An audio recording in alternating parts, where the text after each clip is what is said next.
Hello అండి, hi అందరికీ నమస్కారం. Welcome to Tripura's kitchen. నేను ఇప్పుడు చేయబోయే వంట రాజ్మా కర్రీ. దీనికోసం కావలసిన పదార్థాలు: రాజ్మా గింజలు, ఉల్లిపాయలు, టమాటాలు, కొత్తిమీరాకు, అల్లం పచ్చిమిరపకాయలు, ఆలుగడ్డలు. అంతేనండి. నేను ఇప్పుడు వైట్ రాజ్మా తీసుకున్నానండి. ఈ వైట్ రాజ్మా హై ప్రోటీన్స్ ఉంటాయి, పిల్లలకు పెడితే ప్రోటీన్స్ బాగా అందుతాయి. కప్పుడు రాజ్మాని నైట్ 8 అవర్స్ నానబెట్టాలి. 8 అవర్స్ నానబెట్టిన తర్వాత ఈ విధంగా వస్తాయి, చాలా ఎక్కువ వస్తాయి అన్నమాట. ఇది ఆలుగడ్డలు కలిపి రెండు కలుపుకొని మనం బాయిల్డ్ చేసుకోవాలి, కుక్ చేసుకోవాలి. ఒక 8 విజిల్స్ రానిచ్చేలాగా కుక్ చేసుకోవాలి. ఈ రాజ్మా కర్రీ అనేది చపాతీల్లోకి, పూరీలోకి, రైస్లోకి అన్నిట్లోకి బాగుంటుందండి.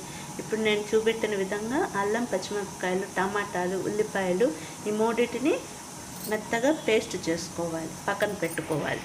ఈ విధంగా రాజ్మాని 8 విజిల్స్ వచ్చిన తర్వాత మెత్తగా స్మాష్ చేసుకొని పెట్టుకోవాలి.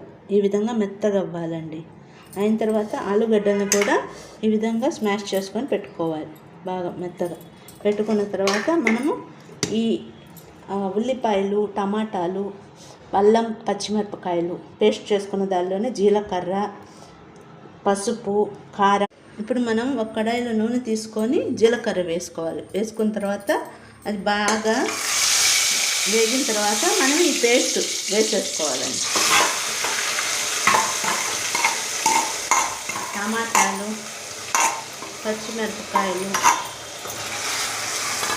ఉల్లిపాయలు అన్నీ కలిపి బాగా కలిగిపెట్టాలి. ఈ విధంగా ఆయిల్ అంతా కొంచెం పైకి వచ్చేసిందండి. వచ్చిన తర్వాత ఇది బాగా వేగిపోయినట్టు. టమాటా, పచ్చిమిరపకాయలు అన్నీ వేగిన తర్వాత మనము ఈ స్మాష్ చేసుకున్న ఆలుని కూడా వేసుకోవాలి.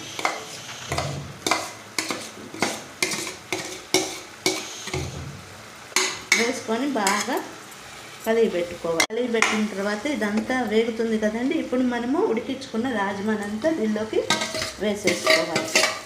వేసుకొని కొంచెం స్ప్రెడ్ చేసుకొని వాటర్ పోసుకుంటే ఒక 5 నిమిషాలు కుక్ అవుతే చాలండి.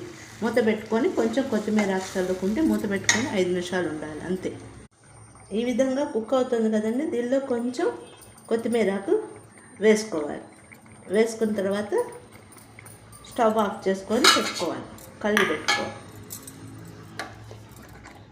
బాగా కుక్ అవుతుందండి. ఈ విధంగా గ్రేవీగా వస్తుంది. ఈ విధంగా అన్నిట్లోకి బాగుంటుందండి. చపాతీ, పూరి, దోశలోకి, రైస్లోకి అన్నిట్లోకి